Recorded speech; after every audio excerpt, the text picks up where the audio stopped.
Hey everyone, we are so excited to share with you our next episode of Up to Date. We are so excited to have Rebecca Turlay on the show with us. She is a Navy veteran turned yogi entrepreneur, badass solo traveler. We are enjoying these delicious, refreshing mango white claws, and we can't wait to keep you up to date.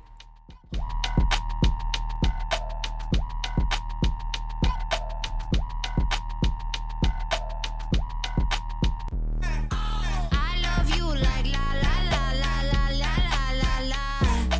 I love you like la la la la la la la la. I love you like la la la la la la la la. I love you like la la la la la la la la. Hey everybody, welcome back to Up to Date. Today we are so excited to have Rebecca Turlay joining us. She is a former Navy veteran. She is a solo traveler badass and a yogi turned entrepreneur, and I cannot wait to talk to her today. Rebecca, thank you so much for joining us. How are you? Hey, thanks, Chelsea. I'm so excited to be here. I'm doing fantastic. How are you doing? I'm amazing, even better now that you're here with us. So cheers to you. Today we are enjoying an ice cold White Claw. Cheers, girlfriend. Woo! Okay, so I am so excited to hear all about your amazing life. I love following you on Instagram. You're such an inspiration to the solo traveling community. So why don't you tell me a little bit about your journey? So we know that you are a former Navy veteran. Thank you so much for your service. So tell us a little bit about just your journey into that, and then your journey away from that into solo traveling. Yeah, thank you. So I joined the military directly after high school. I actually left for boot camp a month after high school graduation. So just kind of thrown into that whirlwind. I had a 6-year contract where I deployed twice and just really got that travel bug itch. I think I did about 15 countries during my time in the military. And I got out last June, so in 2019. And by the middle of August, I was on a ticket with a one-way, I was on a plane, sorry, with a one-way ticket to London, where I did a 6.5-month solo trip around the world, literally around the world, where I ended up back in the States and moved back up here to my hometown, Boise, Idaho. And now I'm opening up a yoga studio out here. Amazing. So what on your journey? So 6.5 months of traveling. I'm sure you went all over the world. I can't wait to talk about everywhere you went. So where did you get your yoga certification, and what made you decide that you wanted to start up a yoga studio in Idaho? So I got my yoga certification in Bali, Indonesia. So it's definitely for those yogis or spiritual community out there, that's kind of a mecca and a hub for all things spiritual, yoga, anything in that realm. So it was really the perfect place to get certified. I had amazing instructors, absolutely incredible women around me in my class that I've made lasting friendships with. And, of course, I got to travel one of the best countries that I've been to. So that was incredible. And I did that back in October. So it's been a few months. But as far as opening a studio out here in Idaho, I knew I wanted to for a while. I'm just kind of that more entrepreneur, I want to be my own boss mindset. And so I was going to kind of look for the opportunity, but I didn't really expect to find it right away, especially during the midst of the pandemic and 2020 being the year that it is. But my best friend actually had this opportunity, and it just kind of fell into my lap, and I just kind of been rolling with it. And I'll be opening up here in the next 2 weeks. Amazing. Congratulations. Once again, you are such a badass. And I cannot believe how cool that is. So how long did it take you in Indonesia to get the yogi certification? So it's a 200-hour certification. So it took roughly 3 weeks, practicing all day, every day, except we had one day off a week in which we were able to kind of jet away and explore the island a little bit. But it's a 200-hour yoga teacher training, and that's kind of the first level certification. And I definitely plan on going back to get up to 300, 400, 500 hours. So there's just always room for growth in that aspect. what better place to get that certification than Indonesia, right? I love Indonesia. Seriously, the nicest people I have ever met. And it was an incredible. I spent almost 2 months there. I think I spent 6.5 or 7 weeks in Indonesia. So And do, only 3 of them were in Bali for my yoga teacher training. wow. So since you were gone for 6.5 months, where do you think you spent the biggest majority of your trip? Australia, actually. I spent 2.5 months in Australia. Oh, okay. Well, we'll get there. But so that's so exciting. That's amazing. So you moved back to Idaho. So we talked a little bit before, and I know that you're from there. So right now, since travel has been a little halted with Corona, I have been really interested in some interstate travel. The United States has so many beautiful places to visit. Would you recommend Idaho as a tourist destination for local U.S. citizens? The Idahoan in me wants to say, stay out. We're full, go away. But the truth is, Idaho is incredible, and it's one of the best kept secrets. Slowly starting to not be so secret. A lot of outsiders, particularly Californians, are moving up here, but it's really beautiful. We have the Sawtooth Mountains, and just every little nook and cranny valley is breathtaking, and there's endless small towns to explore, lakes, rivers, trails, everything outdoors. So if you're an outdoor nature lover, Idaho's the place for you. And I might be a little biased, but I think we have some of the most genuine, amazing people here. That's amazing. So, and you spent some time in San Diego being in the military. Would you ever come back here? Has very much torn between the mountains and the beach. It was definitely a second home. I spent 5.5 or 6 years living there, and just incredible. I lived in IB, Golden Hill, uh, PB, so Crown Point. So I've kind of lived all over and loved every part of it. San Diego is absolutely incredible, and there's just nothing beats the sunsets on the bay and on the beach, and just drinking a White Claw with friends. Cheers to that, sister. Cheers.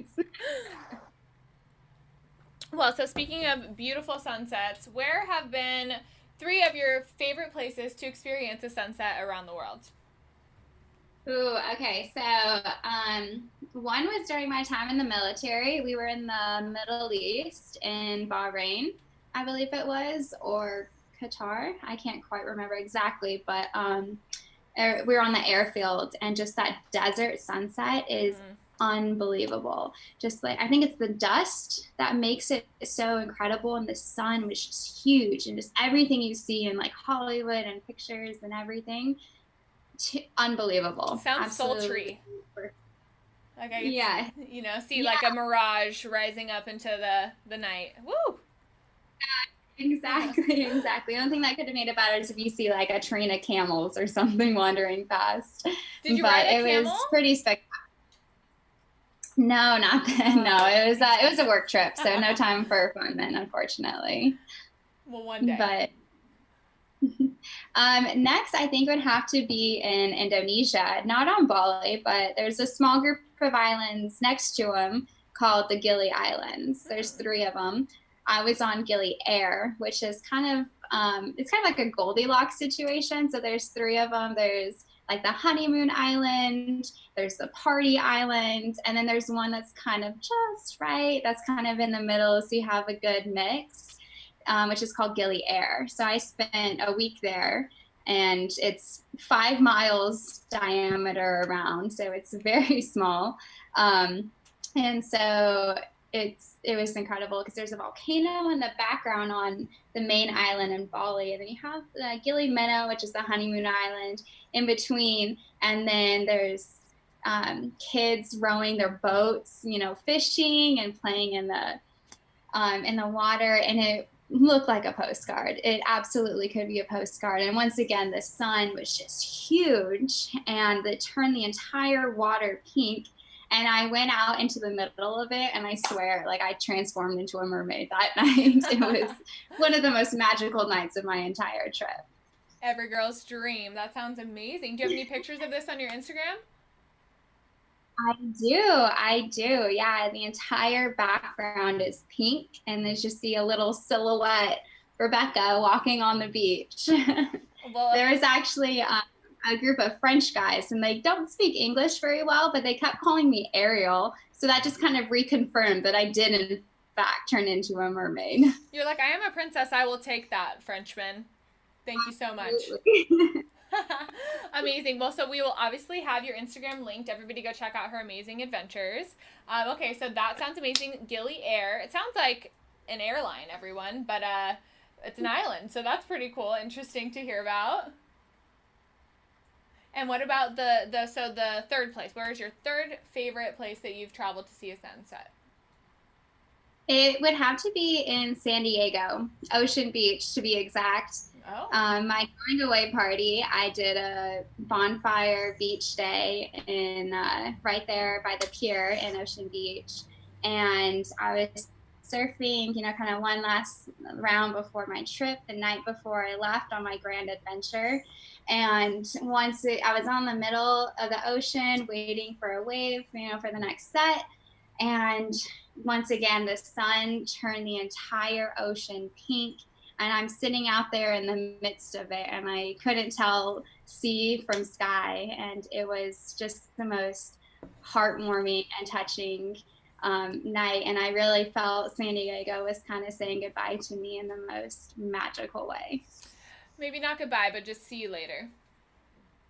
Yeah, exactly. That's amazing. I like that better. We'll see you later. Yes, we will definitely see you later. Well, so love that. Okay, so besides the favorite place for a sunset, on your solo travels, where have been your favorite places that you've gone? So I love to solo travel. I know that it's a little daunting for some people, but with this platform, I would love to just kind of express to any women watching that you can do whatever you want to do. The world is a much safer, friendlier place than we think it is. So I would love to hear from you where your favorite places were that you went, and just your experiences when you were there. Oh gosh, I hope you have more than an hour for this. I could talk for days about it, as I'm sure Top you three. could. Top three. Yeah, I think some of my favorite places would have to be Indonesia, which I touched on, Australia. I did 2.5 months in Australia, and probably the Highlands of Scotland as well. Were so beautiful. Or Scotland or Croatia. There's so many amazing places. How can you pick just 3? It's such a small but big world, right? And so many amazing things to see. So I just don't understand when people, so I dated this guy for a long time, and he never wanted to travel, and I just don't get it. There's so many sunsets to see, so many faces to enjoy, so many people to smile at all across the world. So I love that is a priority in your life, because it's one in mine as well. So let's talk about, so we've talked a little bit about Bali in a couple of our episodes, but let's talk about Australia. So I've actually never been there, but who doesn't want to hug a koala and possibly get in a fight with a kangaroo? So tell me a little bit about your time there. Okay, so how I went to Australia is a bit of a story in itself. We love stories. Story time. Let's go. Story time. So I was in Bali in Indonesia. I'd been there for about 6.5 or 7 weeks, and I just felt like it was time to try something new. And I literally took a scooter motorbike taxi to the airport. And I got on my phone and I said, where's the next flight? And it happened to be to Perth, Australia. I booked it for 30 American, and I was on a plane that night. Okay, yes, man. Jim Carrey would be proud. Yeah. Wait, I'm sorry, say that again. I said, okay, yes, man, Jim Carrey would be proud. And yes, man, him and Zooey Deschanel, they go to the airport and they're like, where's the next flight? And they go to Nebraska. So your story's way cooler. So congrats. Yeah, way cooler. Yeah, so I flew into Perth, and didn't have any sort of a plan and ended up buying a car and traveling from Perth down the coast, stayed with a local family for 2 weeks, went to a bush stuff, which is just a rave, an undercover rave in the middle of the outback, and then went east along the south border, crossed the Nullarbor, which is a huge stretch of absolutely nothing, but absolutely beautiful too, stunning, and then hit Melbourne, and then went north through Sydney up to Fraser Island, and then back down to Sydney to fly out to go back to Asia, to Myanmar. So I spent quite a lot of time in Australia, met some of the best people, and had some crazy experiences. Well, we love crazy experiences here on Up to Date. So, the first thing that you said that kind of struck me was you said you bought a car. Yeah, so it's actually easier than you think. You just buy a car and you register it with their Department of Transport, and it's pretty simple. You just pay the registration, and then when I was finished, I sold it, and that's pretty much it. It's pretty Was it pretty expensive? easy to do. I'm sorry? Was it expensive? No, so it's when I was there, the Australian dollar was about 70 cents to the American dollar. So it's American was pretty strong. So I basically had a 30% discount everywhere I went. So the car I bought for, I think it was 3,000 American, and then I sold it for like 2,500 American. So I really only spent 500 on this car. There we plus go. the gas and some maintenance, some just regular maintenance. But I had a bed in it. I had a stove. I had the whole shebang. It was so like I a didn't have to- van then, huh? Yeah, yeah. How cool. Yeah, I didn't have any castles. I could camp wherever, and it was a Subaru, so I could go off-roading if I wanted to, and it was really perfect for a solo trip, because it's pretty much just me. So did you meet any friends along the way since you had this whole, party on wheels? Yeah, actually, I had a German man join me for Ooh! about 2 weeks. Guten Tag. So that,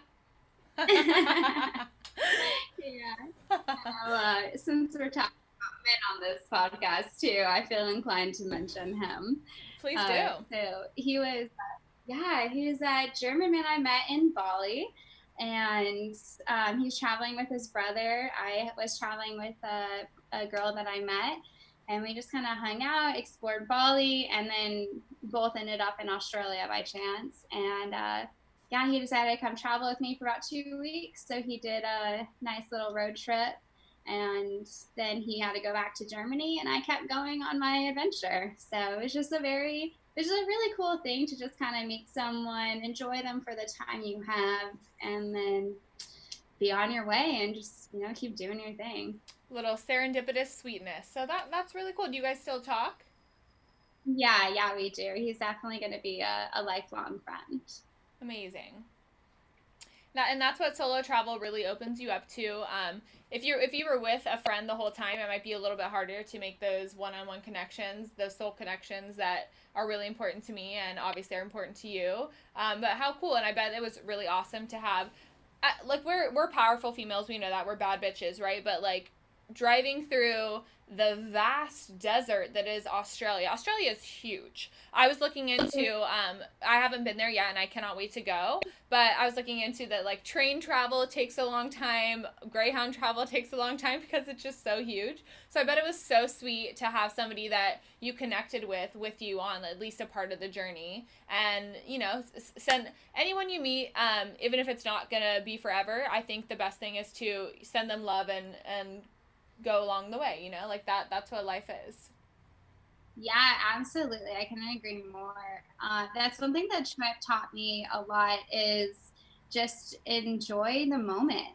Just be wherever you are in the world at whatever time with whoever you're with, and just learn to just really enjoy the now and just take every moment for what it is, and don't take anything for granted because it's so fleeting. And, the last thing you want is to look back with regrets.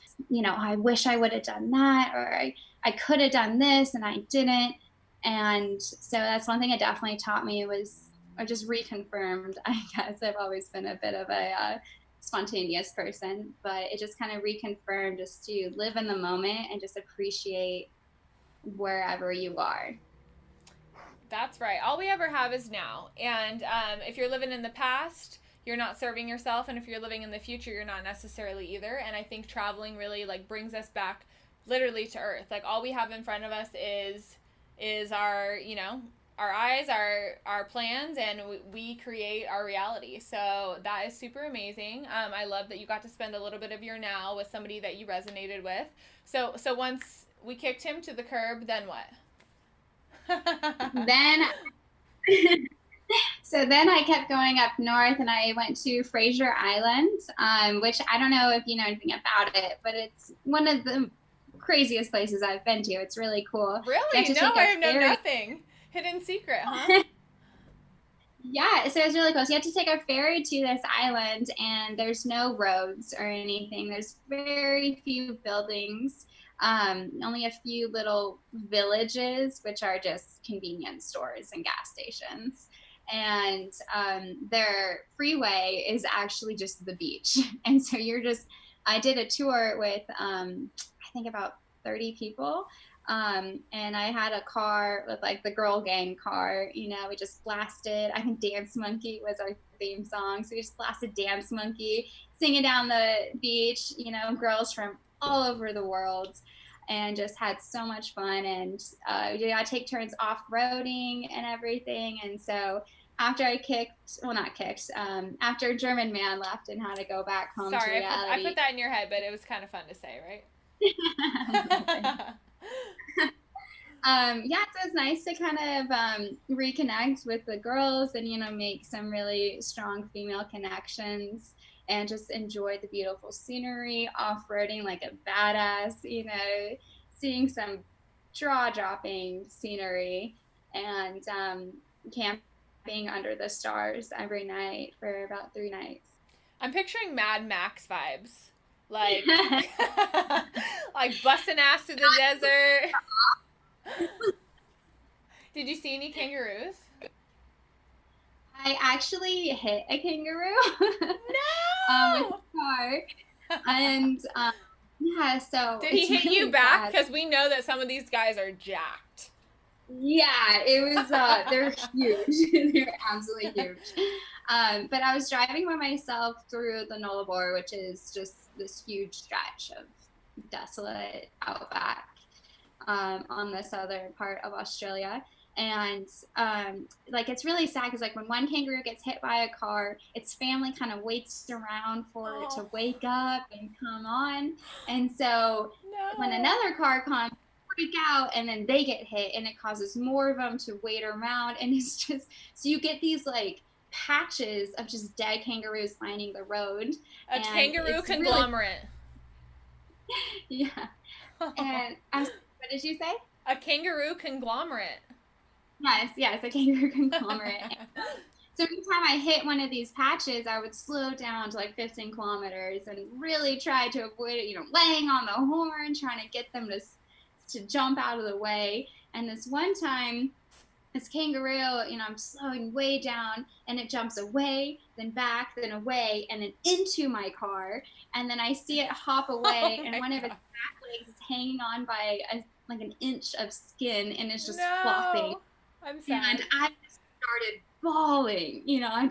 I knew I just killed this thing. It's gonna die. I'm just bawling my eyes out all alone in my car, and this other car with a family passes me right after it happens, and we make eye contact, and I'm bawling, and their faces are just pure horror, and they've witnessed the entire thing. Oh, no. And I'm just crying. I can barely see the road. I'm trying not to hit any more kangaroos, and just that madness. And so it was pretty sad, actually, but that's my experience with kangaroos in Australia. R.I.P. You're really brave for telling that story. Oh my God, how sad. Do you think they really died, or do you think they played dead, or? Oh no, they were definitely dead. They were definitely dead. Okay, well, so anyway, that, I mean, it just kind of happens. I feel like those are kind of unfortunately, the roadkill of Australia. Yeah, they're kind of looked on the vermin of Australia, but there's just so many of them. It's too dangerous to drive at night in the outback because there's so many kangaroos, and you're gonna hit one of them. So they tell, like, not even the locals drive at night. Like, everybody stops driving at night because there's so many kangaroos and camels that you can hit. Camels? So, and hitting a camel is like hitting, yeah, camels, right? I didn't know they were in Australia until I saw a dead one on the side of the road. Wow. Well, this is some vital information. We appreciate this. So everybody, do not drive at night. Buy a car. It's a cheap investment. You'll make your money back, but don't drive at night. Exactly. So tip number 1. Okay, great. So now we know that. Okay, so as we moved along, love that we got some girl time. And then what was next for you on your adventure?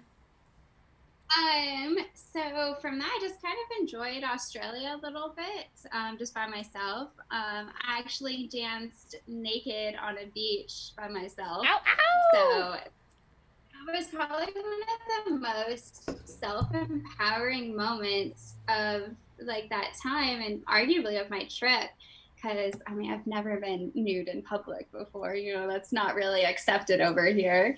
Well, in San And Diego, we have Black's nude beaches Beach. are all over Australia.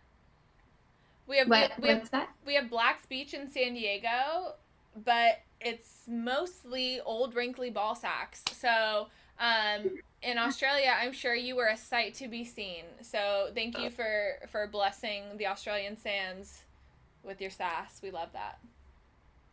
Thank you. Yeah. So I don't think I would have had the balls to do if I was with someone. So really thankful I was solo for that, and I could just take that moment for myself and just own it and not have to tell anybody if I didn't want to. Were you intoxicated or just intoxicated with life? Or both? Definitely high on life. Not so, alcohol is really expensive there, so didn't get too drunk. Really? Really? Yeah, Australia is expensive, so save some money before you go there. Well, so that's interesting because you said that our dollar's pretty strong there. But I did read that food and just accommodation in general is pretty expensive. So what did you do to combat that? So I think with the van you got to stay in there, right? So did you stay anywhere else on your trip, like in an actual hotel or hostel or anything, or?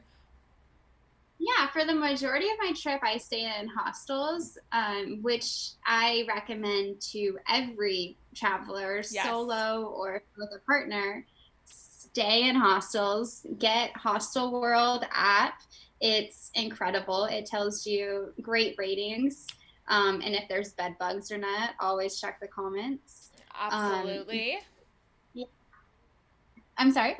I said absolutely, yeah. So when I travel solo, I always do hostels. It's just, one, a lot cheaper, but a lot safer than staying in a hotel by yourself, where if I'm walking into a hotel room by myself and someone knocks on the door, somebody could bust in there. But in a hostel, you're usually in a room with multiple people. You could do, most places they have the option to do just girl solo, or girl dorm rooms, or you can do a mixed dorm. I have done both. I loved my girl dorm room because obviously changing and stuff isn't as weird. It's just like kind of a different experience. But I found that even with my mixed dorm rooms that everything has been fine. I've never felt unsafe.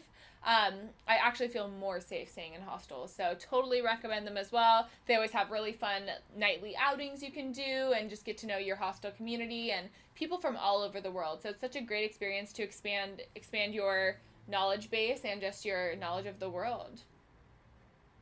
Yeah, absolutely. Well said, girl.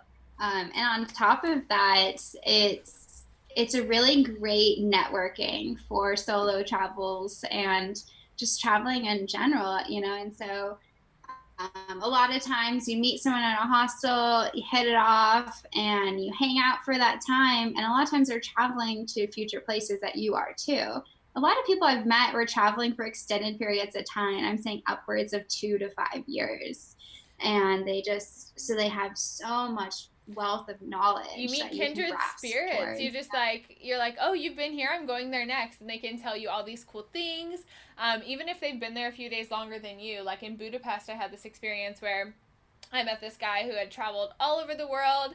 And then he had been in Budapest for a couple days longer than me. So he's like, oh, do this, don't do this, like blah, blah, blah. Like it's a way to meet people. Like it was a little out of my comfort zone at first. I'll say that. I'm like, oh my gosh, I'm going to be in a room with people I don't know. But then my very first experience just showed me that there's nothing to be afraid of.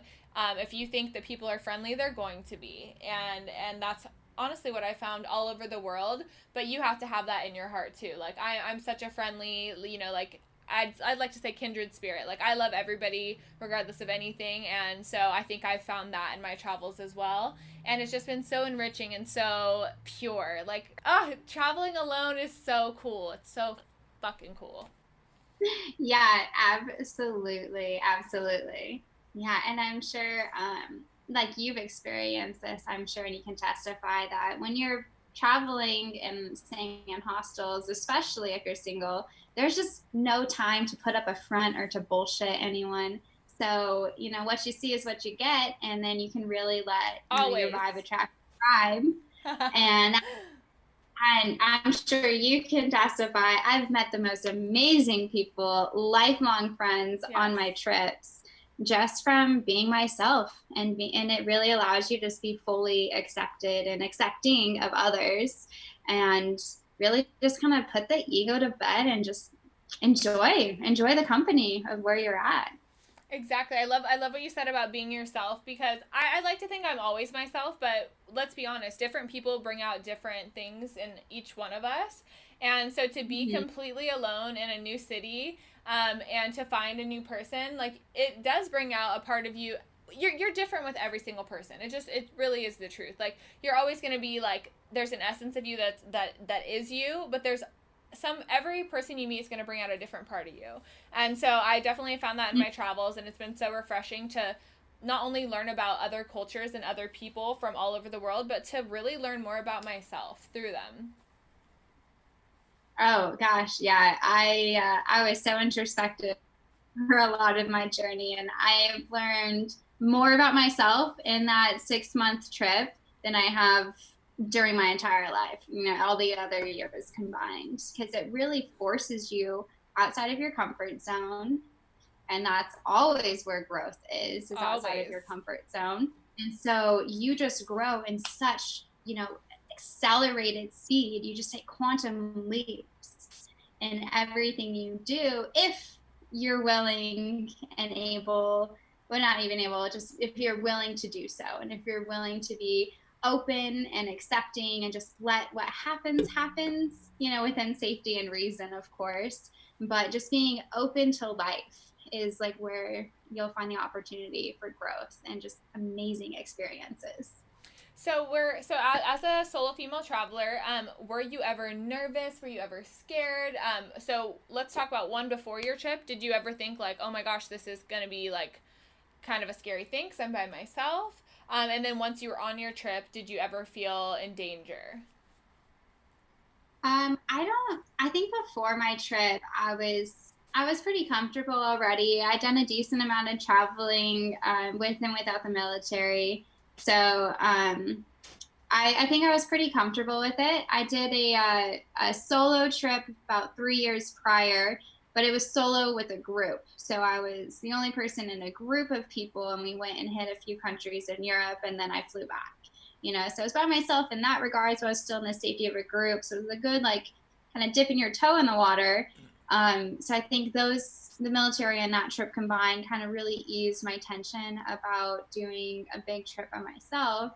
But I had all of my friends and family saying, you're going to get taken, Oh who's going God, to I come save know. you, don't stay in hostels, you're going to go to a sex ring, all of the things that just, the world's big and scary. And But it's not. It's small and friendly. Oh, it is not. I've met the most generous, welcoming, big-hearted people. I've been met with just so much generosity and compassion. it has brought me to tears on several occasions. Yes, And it has yes. been the opposite of what people were in fear of. I never once felt unsafe. I never once, felt like I had to leave. I also, didn't put myself in those bad situations. If I did go out drinking, I made sure I was comfortable with the people doing it. And I made sure that anytime I wasn't sure about something, I said no and I set the boundaries. And so if you're able to do that and to recognize, potential risks and to mitigate that, there's no reason to be afraid, and then you just get to see people for who they are, which is just genuine, compassionate people that just want to love and be loved. That's just what humanity is. It doesn't matter where you live, what language you speak, what skin you are. Everyone just wants to love and be loved and wants the best for their family. Absolutely. And that is such a theme right now in our whole entire world. We all are made of the same stuff. We're made of stars, we're made of the earth, and we all want the same things. We want connection, we want acceptance, we want love, we want experience, and that is what travel provides. And I think that it just really opens you up to so much more perspective on different cultures in the world, and it just destroys your idea of how life should be, because every place you go, there's a different way that works. Like nobody's way is right, it's just kind of like what works where we're at. And so that's why I love going with the flow. Here in San Diego or in Idaho for you, or wherever your home base is, we are in a routine, and we go with that. But what I love about travel, and I need this as much as possible, like for me at least every 3 months, I need to be shook from my routine. I need to feel just kind of the uncertainty of, I'm going to wake up and what's going to happen today. But I never go into it with fear. To me, the uncertainty it's like a blessing. It's like, what am I going to make happen today? What amazing experiences are going to come my way? How are others going to bless me, and how am I going to bless others? If you come at the world with an open heart full of love, that's exactly what you're going to get back. I have never ever had a bad experience when I've traveled, at least as far as meeting others. Because I know, and I put my intentions out into the world, that this is going to be the next best day of my life, and it always is. God, just I'm so happy you have this podcast, because the world needs to hear that. And I think that you just being such a confident, badass woman, and like saying, hey, the world's not that scary, go experience it. More people need to hear that. Thank you, babe. Like, if anything, I'm scary. Someone try to come step to me. Like, you're gonna be scared, okay? Because nobody's gonna hurt me, because I don't know. I do feel really confident in myself that I'm safe. This is a safe place for me. And if you don't feel that inside, then you're going to attract that. I believe in the law of attraction so strongly. And that's why I attract goodness in my life. Like everything is happening for me, not to me. So I think that this, also with this podcast, I would like to, open the world up to women, especially that you can do whatever you'd like to do. You're strong enough, you're powerful enough, you are, worthy enough to go and do whatever you want to do, no matter what anybody says. But also you have nothing to be afraid of, because you have the universe, you have God on your side. Like everything is happening for you. Yes. Oh my gosh, I couldn't agree more. And I knew I liked you. Cheers. I think it's almost time for us to open our second White Claw, baby girl. Oh, I'm just about to finish my tangerine and move on to my lemon. I really do love White Claw. My fridge is always stacked. So I'm a craft cocktail queen, but like my go-to drink nowadays is White Claws. Sorry, Truly, but like you're not to the level of the White Claw. They're just so good. They're so yummy. They have that extra sweetness. Yeah, there's something about the claw. It's just something about it. Something about it. But circling back to what you were saying earlier, it kind of reminds me of a core theme in my life, and my worldview is just really have to know yourself, know thyself, as the Greek oracles say. You just really have to know what your tics are, what your likes are, what your dislikes are, what drives you, it hinders you, and like how to overcome those things. And you're saying you're like, you're such a confident person, and so you have the ability to go out into the world, and kind of conquer it. And I think that's so admirable. But a lot of people aren't like that, unfortunately. And my advice to that, if you want to be like that, and if you want to travel and you want to be this solo badass like Chelsea is, I think you have to get to know yourself. Like Rebecca is too. Okay. Yeah. And I think one of the best ways to really get to the core of who you are is solo travel. So it's just kind of that a little bit of an oxymoron. Like you need to be self-assured and self-confident to travel by yourself, but at the same time, traveling by yourself gives you that self-confidence. So it's just kind of one of those things. If you want to do it, jump. Just jump, and if you fall, and you get back up and you keep jumping. Because the alternative to that is to stay at home and never leave. Never experience anything new, never be challenged, never grow as a person. And that's not any way I want to live my life. I don't think that's any way you live yours. I don't think that's any of your listeners either. Absolutely not. And so, yeah, I just think I think the only way to do that is just to step outside your comfort zone and know that there is a huge community of solo travelers, especially solo female travelers out there. And that's one thing I was really excited to find is, hey, I'm not alone out there. I might be the only one like this in my friend group, but there are countless women out there doing much more amazing, badass things than I am that I can only aspire to. Exactly. I love everything that you just said. And you know what? You learn the road by walking. We might not be able to see the 5 steps in front of us, but that's because we haven't reached them yet. We talked about this earlier. We touched on it. I truly believe the power is in the now. Whatever you dream about right now is your future, So thoughts become things. If you have this thought that you want to see the world, you can do it, but you have to believe in you. Every single thing that comes to fruition starts with a belief. You believe in yourself. You believe that you can do and see and be whatever you want to do. That is what's going to happen for you. You are amazing. You literally said, I'm going to go travel this world, see everything I can.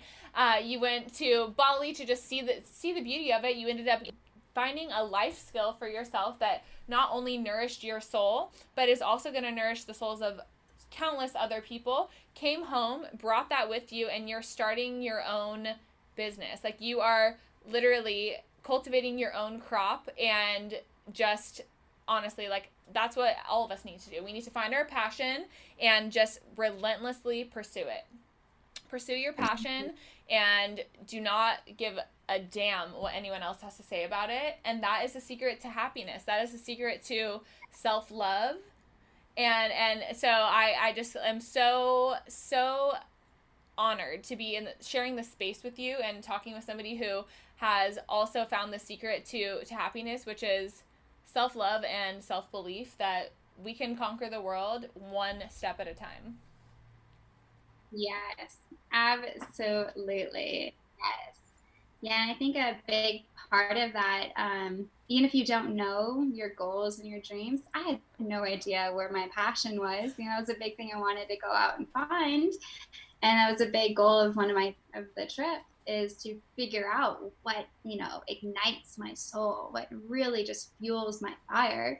And, you just follow the breadcrumbs. And that just comes back to knowing yourself, knowing, what you like, dislike, and just wanting to discover that, and wanting to be a better person, and wanting to experience the world. And I've heard, I haven't fact checked this, but from what I've heard from multiple people, it's about 20% of Americans have passports, and only about 5% of them use them on a regular basis. 20%? And that broke my... Yeah, I haven't fact checked this, but it sounds pretty accurate to me. That is wild.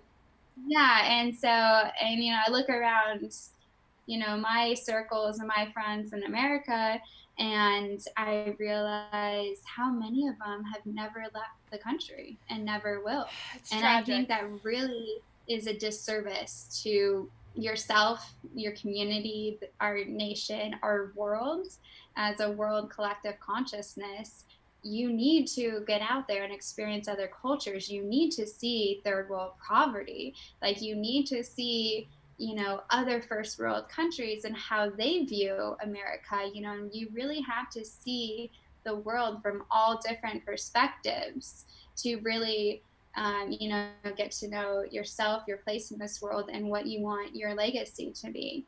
And I touch a lot about ripple of impact. I don't know if you've heard that term, but that's kind of a core belief of mine, where one person can change the world. It's your ripple of impact. It's the butterfly effect. Butterfly effect, baby. That's right. Yes, absolutely. By changing yourself and, expressing compassion and love to other people, regardless of, race, community, religion, anything, it'll ripple out so far that you can't even fathom.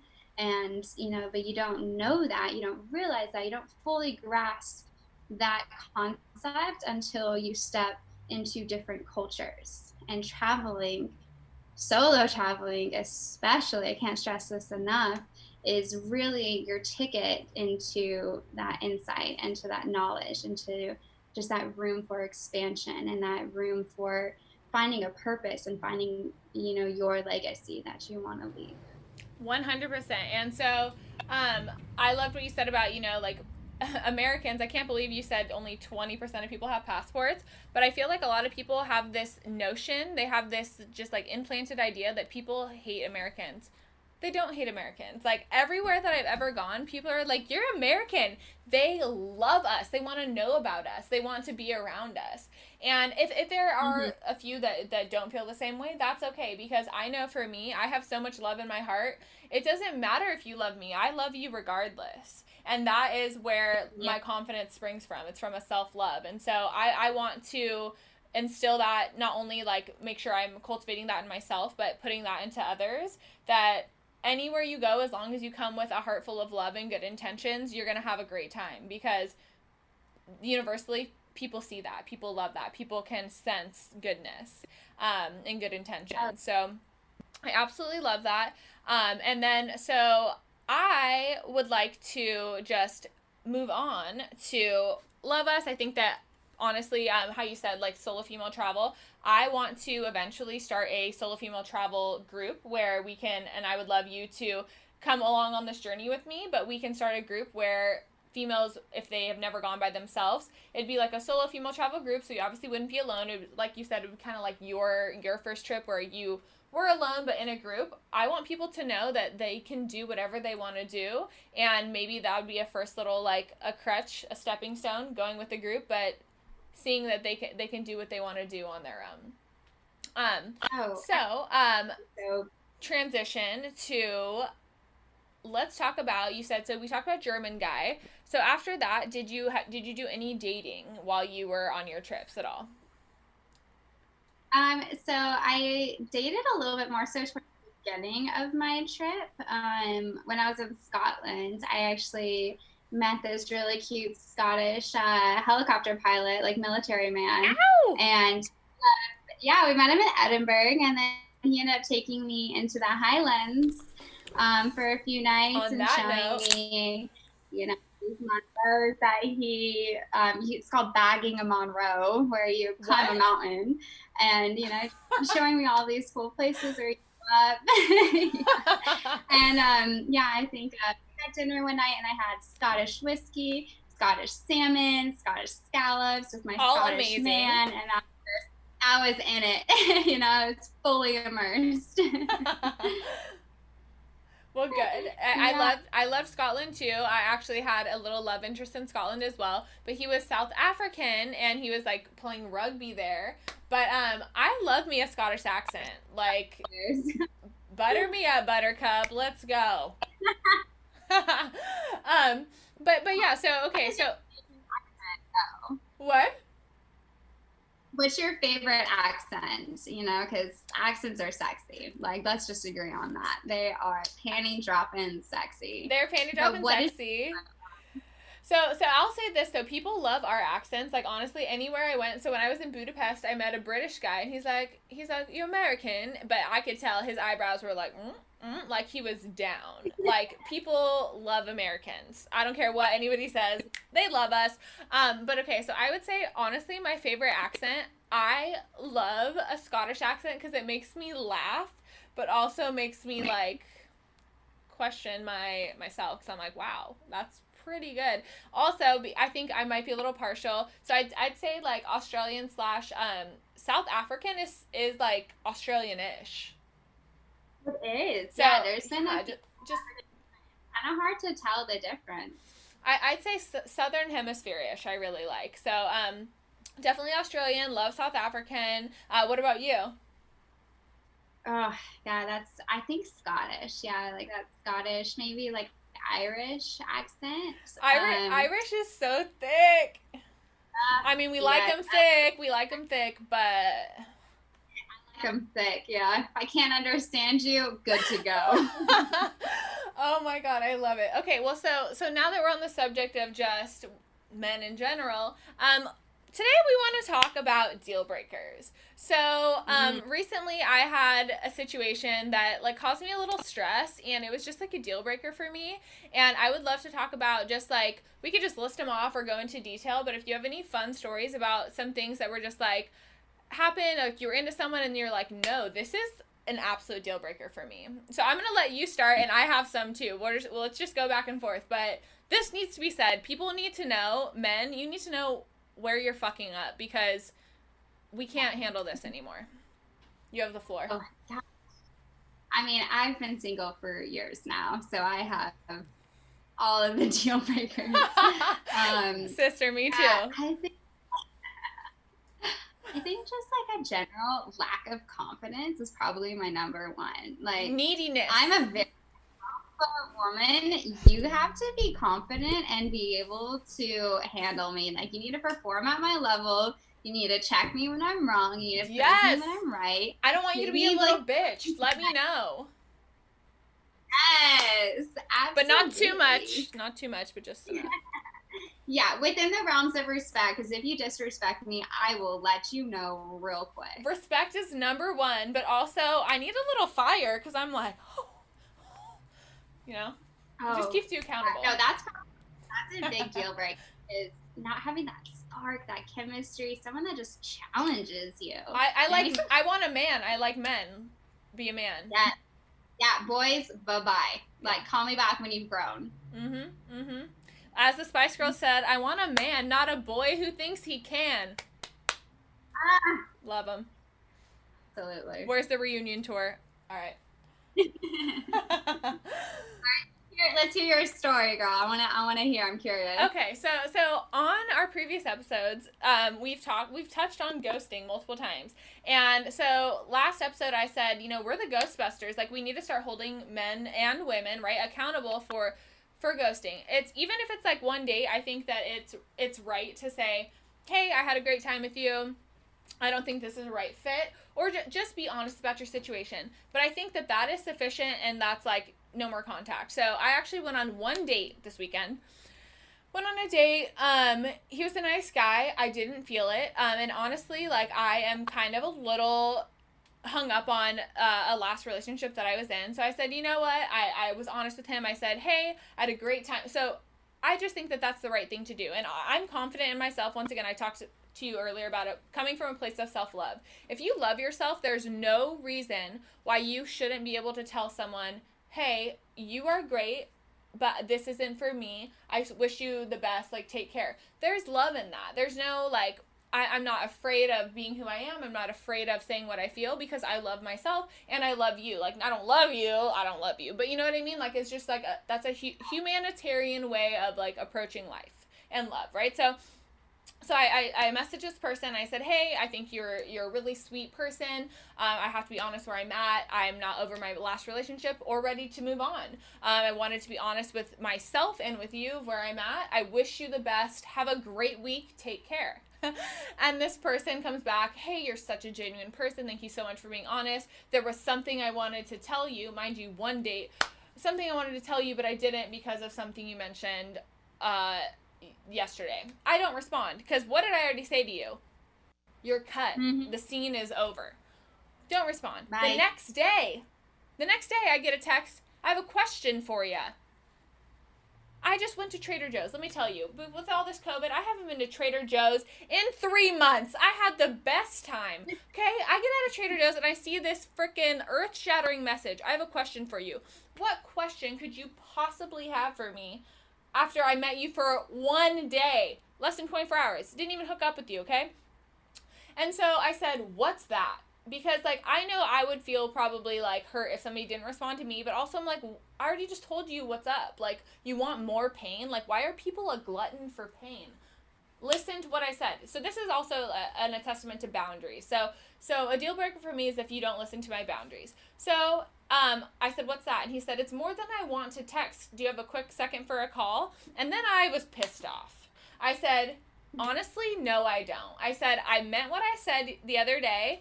I really don't think we have any more to discuss. Take care. And then you had to be blocked because, like, do not disrupt my peace. You know what? You could have left it as it was. I told you, hey, like, you're a cool person.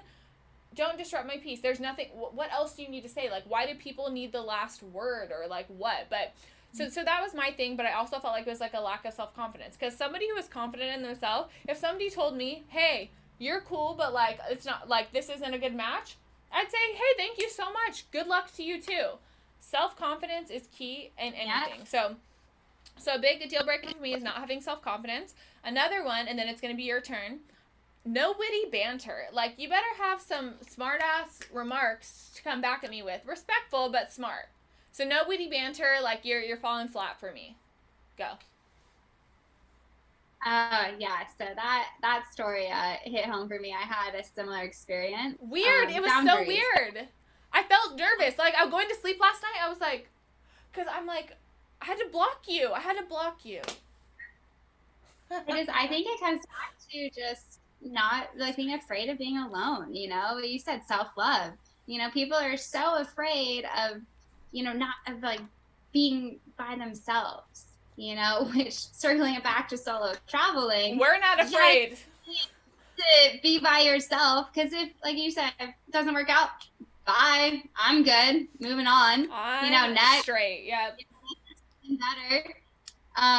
Yeah. No, it's crazy. I found in the dating world because I'm the same way you are. I approach everything with honesty and respect. You know, This is where I'm at. The feelings. This is either here or it's not.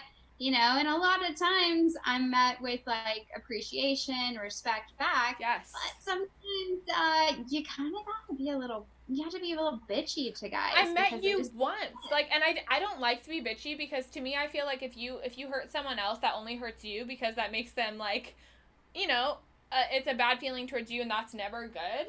But like, no, I had to be like, you have to put your foot down. Like, no, there's no reason for us to talk. Please exit the building. Yeah, I think boundaries you touched on. I think that's a really good point to make is healthy boundaries. You shouldn't be afraid. Perfect. Like, it hurt me to say it, like, because I didn't want to be rude. But, like, to me, I also was like, no, there's no reason for this. I already said what I said. You know, a lot of times people like that become energy vampires, and you know, you only have a certain amount in your cup. You know, you can't give it to everybody. That's right. So suck it back in. You just gotta cut the cord and say, best of luck. You're not my problem. You know, I don't need you. You don't need me, even though you think you do. Yeah, you think you do, but no, you don't. Yeah. Yeah, so it's kind of that tough love, healthy boundaries. I think that's important in all aspects, but especially dating. Right. Yeah. Some guys just don't get that. And, you know, neither do some girls. Like, there are some crazy girls out there to which I say, please fix yourself first before you start dating. Crazy doesn't have a sex. Everybody crazy, okay? But just try to rein it in, okay? Respect yourself first, but also respect others and their boundaries. Okay, so give me I want a story. Like, I want a fun story where you're like, this was a deal breaker for me. Oh gosh. Okay, so kind of similar to your story. I had a friend of a friend, a very sweet man, really wonderful. kind of friend zoned him, made it friend zone him clear enough at first. Friend zoned him several times. And this one time we were hanging out, sent him away. I went to another guy's house that I was kind of seeing at the time. And my roommate calls me 3 hours later. She's like, hey, your friend's here. Oh, no. What? Do not show up at my house. Do not show up at my house. He showed up at my house because he had this big thing in his mind that had to be talked about right then and there. This dude drove 30 minutes out of his way to come back to my house. And yeah, it did not end well. It did not end well. No shit. And freaked out on him. Definitely freaked out on him, because if I don't invite you over to my place, if I don't invite you into my personal space, don't come. Then you're invading it. You're invading it, and invaders get met with animosity and force. Exactly. So, unfortunately, sometimes, guys take gentle letdowns as, a push to try harder. Guys, you're scary. And this is guys. I'm experienced with guys. I've seen it with my girlfriends too. Like, they do it to guys. Like you said, not sex one way or the other. This is everybody. Everybody got a little bit. He and I were able to work through that incident and kind of talk it out and kind of come to an understanding. So I'm really thankful that I was able to keep the friendship with him and kind of understand that it was actually a deeper issue, something that he had to work through on his end, which just circles right back to self-love, to self-validation, to really just being comfortable in yourself, and able to do things on your own and being comfortable with it and wanting to do it and not needing me or anyone else to validate him.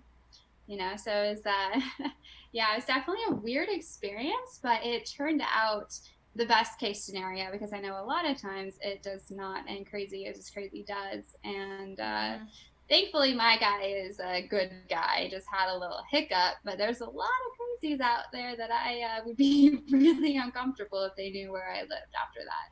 Well, so it's one thing, like, if you've been dating for a while and, like, you're, like, somebody's not wanting to talk to you, you're like, please, I just want to talk. But it's another thing if I just met you and I told you what's up and then you're gonna press me. I'm not a panini bitch. Like, you better back it up and, like, stay in your lane. So for me, yeah, not self-confidence, not recognizing boundaries. Also, not a big fan of cigarette smokers, not a big fan of people who don't have witty banter. Also, if you go on a date and people, like, I'm such a conversationalist, like, that's why I love this whole podcast. I want to know about people. I love to learn about people. If somebody's not trying to learn about me, if somebody doesn't have questions for me, goodbye. Yeah, why waste your time? I want a conversationalist. I want somebody who cares and has things to ask and is curious. Like, that's what life is about. Like, life is long. It's short and it's long, right? But life is long. I want someone who's curious about me, what I want, what I feel, what I think. And if men don't have that capacity, then you're not the one for me. Find a boring bee, because it ain't me.